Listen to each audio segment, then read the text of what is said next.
자, 여러분 안녕하세요. 오늘 우리는 사도행전 4장 연구 가이드의 핵심을 아주 깊이 있게 파헤쳐보는 해설의 시간을 가져보려고 합니다. 이 자료를 보면요, 초대교회의 아주 다이나믹한 역사, 성령의 놀라운 쉼, 그리고 무엇보다 지금 이 시대를 살아가는 우리에게 딱 맞는 아주 실질적인 인사이트들이 가득 담겨 있거든요. 진짜 흥미로운 포인트가 많으니까요. 편안하게 들으시면서 이 자료가 제시하는 생생한 역사적 장면 속으로 저와 함께 쏙 들어가 보시죠. 오늘 우리가 같이 짚어볼 전체적인 흐름은 이렇습니다. 첫 번째, 복음 전파와 핍박부터 시작해서요. 공회 앞에 선 사도들, 오직 예수와 성령 충만, 교회의 진짜 무기인 합심기도, 자발적 사랑의 공동체, 그리고 마지막으로 이 모든 게 오늘날 우리 삶에 어떤 의미가 있는지까지 이렇게 총 6가지 핵심 주제를 순서대로 쫙 한번 훑어보겠습니다. 그럼 첫 번째 파트, 복음 전파와 핍박, 초대교회가 맞닥뜨린 첫 번째 핍박 이야기로 바로 들어가 보겠습니다. 자료를 보면요, 사도들이 성전 미문에서 걷지 못하는 사람을 고쳐주는 기적을 일으키잖아요. 그런데 그 직후에 초기 교회 역사상 처음으로 아주 거대한 핍박을 마주하게 됩니다. 여기서 가이드가 우리에게 아주 날카로운 질문을 하나 던지죠. 도대체 왜 핍박이 시작됐을까? 당시 종교 지도자들은 왜 굳이 베드로와 요한을 잡아갔던 걸까요? 사회에 엄청난 무리를 일으켜서 그랬을까요? 사실 사도들이 한 일들을 보면요, 무슨 정치적인 혁명을 일으켰다거나 폭력을 썼다거나 체제를 뒤집으려는 반란을 주도한 게 절대 아니었어요. 그들이 실제로 한 건 그냥 심플하게 예수님의 부활, 구원, 그리고 회개의 메시지를 사람들에게 전한 것뿐이었습니다. 아무런 무력 도발이 없었음에도 불구하고 체포됐다? 여기서 이 자료가 우리에게 시사하는 바는 명확합니다. 세상이 진리를 항상 두 팔 벌려 환영하는 건 아니라는 거죠. 기득권층 입장에서는 오히려 그 순수한 진리가 가장 껄끄럽고 큰 위협으로 다가왔던 셈입니다. 이어서 두 번째 파트, 공회 앞에 선 사도들입니다. 당시 최고 종교 재판 기관에서의 이야기인데요. 이 사건의 무대가 되는 사내들인 공회는 그 당시 유대 사회에서 그야말로 하늘을 찌르는 최고 권력 기관이었습니다. 그런데 그 어마어마한 권력자들 앞에서 문헌은 베드로라는 사람의 진짜 극적인 변화를 콕 집어냅니다. 베드로가 어떤 사람이었죠? 과거엔 사람들의 시선이 두려워서 예수님을 부인하기까지 했던 꽤 나약했던 인물이잖아요. 그런데 지금은 당대 최고의 재판소 앞에서도 눈 하나 깜짝 안 하고 아주 당당하게 복음을 선포하고 있습니다. 아니, 한 사람의 성품이 어떻게 이렇게 180도 완전히 달라질 수 있었을까요? 그 답을 찾는 세 번째 파트, 오직 예수, 성령 충만. 바로 이 담대함의 진짜 근원에 대한 내용입니다. 연구 가이드는 사도행전 4장 8절에서 바로 그 해답을 찾습니다. 이에 베드로가 성령이 충만하여, 여기서 문헌이 아주 중요하게 짚고 넘어가는 포인트가 이겁니다. 이 엄청난 배짱은 베드로가 갑자기 성격 개조를 했다거나 무슨 대담한 엘리트 교육을 받아서 생긴 인간적인 자신감이 아니라는 거예요. 오직 그들 안에 성령이 꽉 채워졌기 때문에 인간이 가질 수밖에 없는 그 본능적인 두려움을 싹 날려버리고 온전히 하나님만 바라보는 삶을 살 수 있었다는 분석입니다. 당연히 이런 기적 같은 변화는 당시 잘 나가던 종교 지도자들을 큰 충격에 빠뜨렸습니다.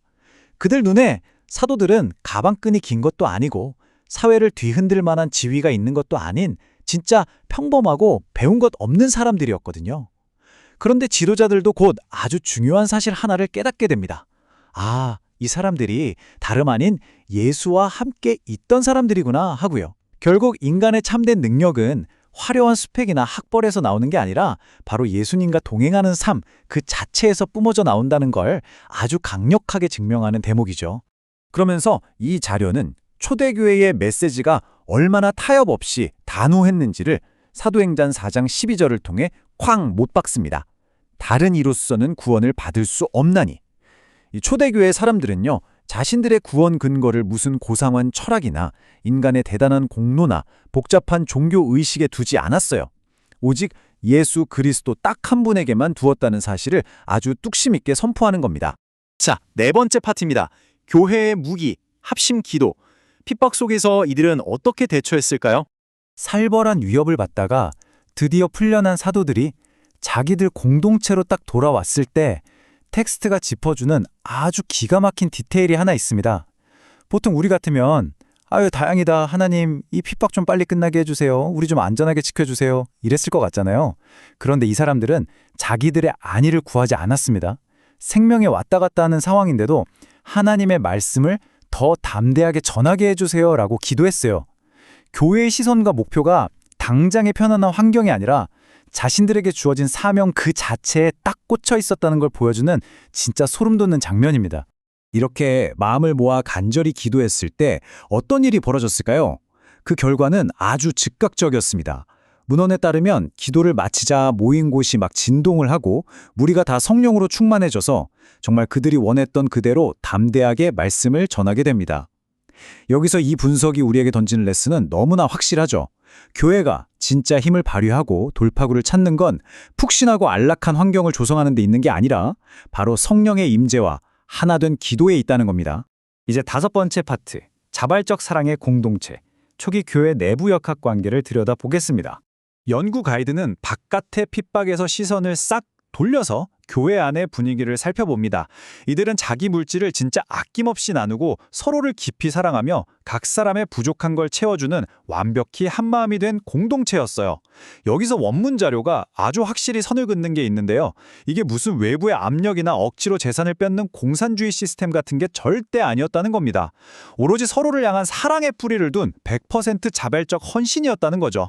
이 자발적 사랑을 보여주는 아주 끝내주는 롤모델로 바나바라는 사람이 등장합니다. 이름 뜻부터가 위로의 아들이에요. 너무 좋죠? 그는 자기 소유를 기꺼이 나누면서 공동체를 아주 헌신적으로 섬겼어요.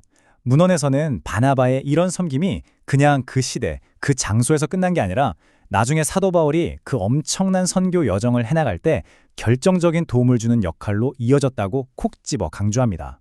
한 사람의 진심 어린 사랑과 헌신이 만들어낸 이 나비 효과, 정말 흥미롭지 않나요? 자, 이제 마지막 6번째 파트입니다. 오늘날 우리를 위한 적용, 현대사회에서의 신앙을 생각해봅니다. 이 훌륭한 연구 가이드는요, 사내들인 공예 재판이나 옛날 초대교회 공동체 이야기를 단순히 옛날 이야기로 박제해두지 않습니다. 우리 일상 속으로 훅 끌고 들어와요. 첫째, 신앙생활 한다고 무조건 편안함만 보장되는 건 아니라는 겁니다. 진리를 따라가는 삶에는 때때로 세상의 반대와 태클도 올 수 있다는 걸 인정해야 한다는 거죠. 둘째, 돈이 최고고 절대적인 진리도 없다고 말하는 이런 세속적인 시대일수록 진리를 지켜내기 위한 초대교회의 그 담대함이 절실하게 필요합니다. 셋째, 이 부분 진짜 와닿는데요.